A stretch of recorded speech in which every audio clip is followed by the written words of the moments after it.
Zoonotic disease সম্পর্কে আপনি কি জানেন, কোথা থেকে জানলেন এবং এই নতুন জানা তথ্য খামারিদের সাথে কি শেয়ার করেন?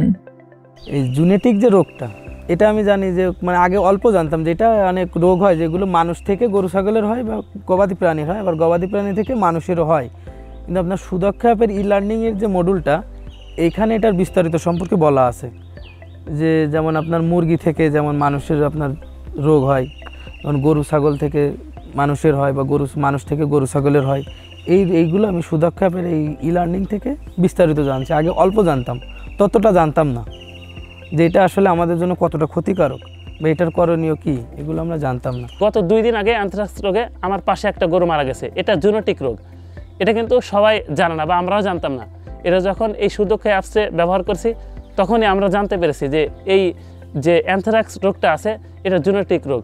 এটা যখন হবে তখন গরুকে সঙ্গে সঙ্গে পুড়ে ফেলতে হবে, মাটির নিচে একেবারে চাপা দিতে হবে অনেক গভীর মাটিতে, অথবা পুড়ে ফেলতে হবে ওই প্রাণীটাকে, যার কারণে তাহলে এই রোগটা ছড়াবে না। কিন্তু যদি আমরা জানতে না পারতাম তাহলে এই অ্যানথ্রাক্সের কারণে দেখা যাচ্ছে যে মানুষ থেকে গরুতে আসে, আবার গরু থেকে মানুষের মধ্যে যায়। লার্নিং সুদক্ষ অ্যাপস ব্যবহার করার কারণে আমরা এই বিষয়গুলো আমরা জানতে পেরেছি।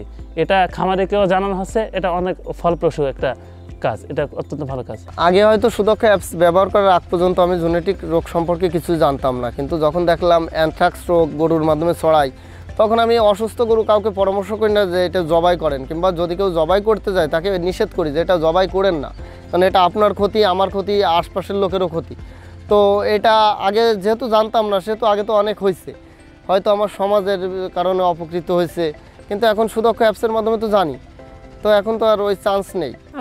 আগে তো জানতাম, ঠিক আছে, এতটা জানতাম না। যেমন জুনোটিক এক ধরনের রোগ, এই রোগটা প্রাণী থেকে, গরু ছাগল থেকে, মানে গবাদি পশু থেকে মানুষের শরীরে প্রবেশ করে। যেমন ওর লালা থেকে বা ওর বাচ্চা পড়ে যায়, যেমন আমরা হাত দিয়ে অনেকে আগে পরিষ্কার করতাম, হাত দিয়ে নাড়তাম, হাত দিয়ে বের করতাম। কিন্তু এটা পরে বোঝার পর আমরা যখন এই অ্যাপসটা দেখলাম, সুদক্ষ অ্যাপস, যে এটা এভাবে করা যাবে না, এটা এভাবে করলে ওই প্রাণীর শরীর থেকে, অসুস্থ প্রাণীর শরীর থেকে ওইটা মানুষের শরীরে প্রবেশ করে ফেলবে, গবাদি পশু থেকে।